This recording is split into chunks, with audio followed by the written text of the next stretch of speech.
Kalau saya bisa simpulkan, si AirPods KW ini ya kualitasnya itu sebenarnya Apple AirPods adalah salah satu TWS yang sangat populer dan terlaris. Dan kalau ada barang laris dan populer, pasti ada barang KW-nya.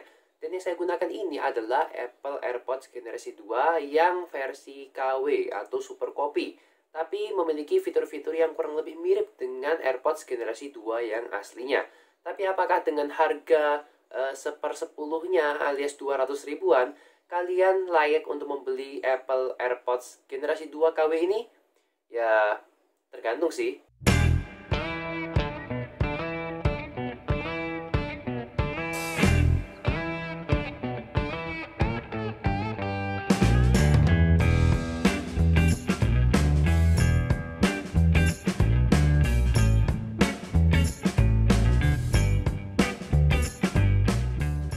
Oke, sebelum kita bahas lebih lanjut soal Apple AirPods generasi 2 ini, saya harus bilang kepada kalian kalau emang kalian mencari TWS dengan harga 200 ribuan terbaik untuk di harganya, kalian mending skip video ini dan jangan nonton sampai habis karena jelas Apple AirPods generasi 2 versi KW ini tidak recommended untuk harga 200 ribuan. Masih ada yang lebih baik daripada ini. Tapi kalau kalian masih penasaran dengan si AirPods generasi 2 KW, ya silakan tonton sampai habis. Siapa tahu kalian cocok dengan produk yang satu ini. Mungkin kalian ingin gunakan untuk ya sekedar fashion aja, untuk pamer ke teman-teman kalian. Kalau kalian itu punya AirPods tapi yang ya low budget gitulah.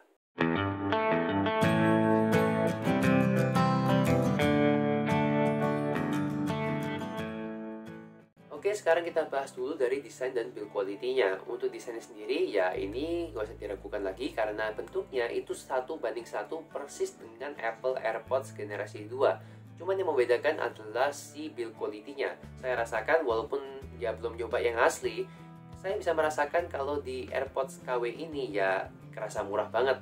Karena pertama, dari tombolnya kalau kalian klik ini terlalu kayak keras gitu.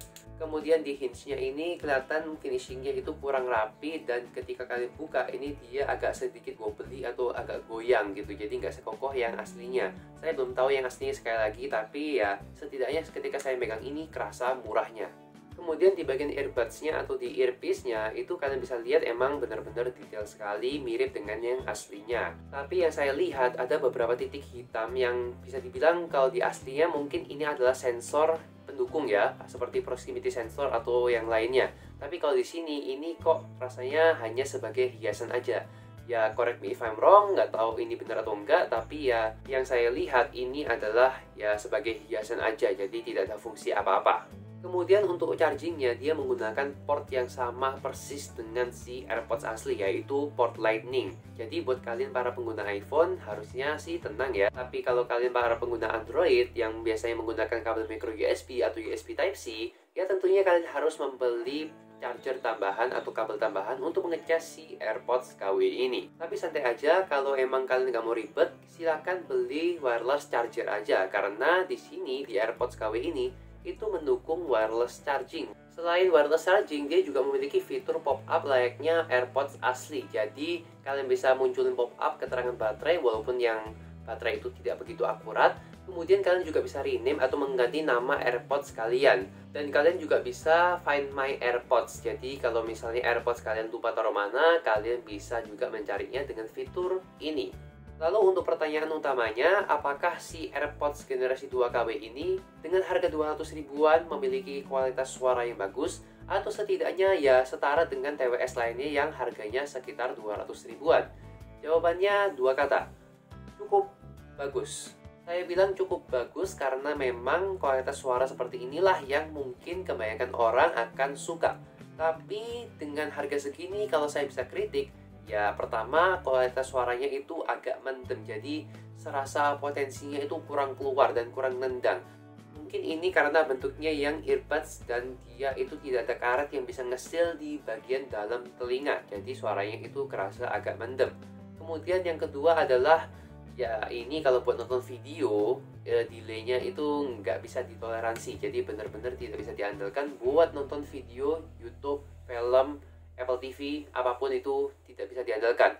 Kalau buat sekedar dengerin podcast atau dengerin musik, ya ini bisa dibilang ya cukup oke sebenarnya sih, walaupun tidak bisa dibandingkan dengan TWS lainnya seperti si Hello GT1.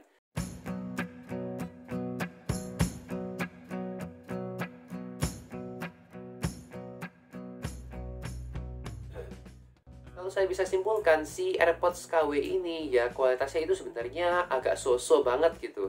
Jadi mulai dari bassnya, treble-nya, kemudian vokalnya, sound staging, clarity itu ya biasalah, nggak begitu punchy, kualitasnya ya balance, cuman agak kurang detail. Tapi ya ini nggak bagus, tapi juga nggak jelek. Jadi masih ada yang lebih buruk daripada ini sebenarnya sih, dan masih ada yang lebih bagus daripada ini, seperti si Halo GT1 dan juga si Redmi AirTouch atau Mi True Wireless Earbuds Basic.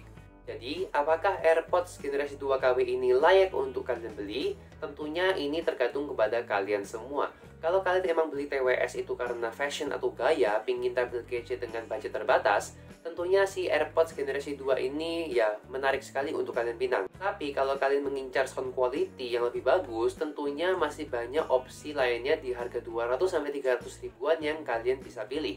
Seperti Halo GT1, Halo GT2, Xiaomi Redmi AirDots, QCY-T1 Pro, dan juga ada Eagle Liberty yang jujur saya belum pernah nyoba, tapi banyak banget yang merekomendasikan TWS ini.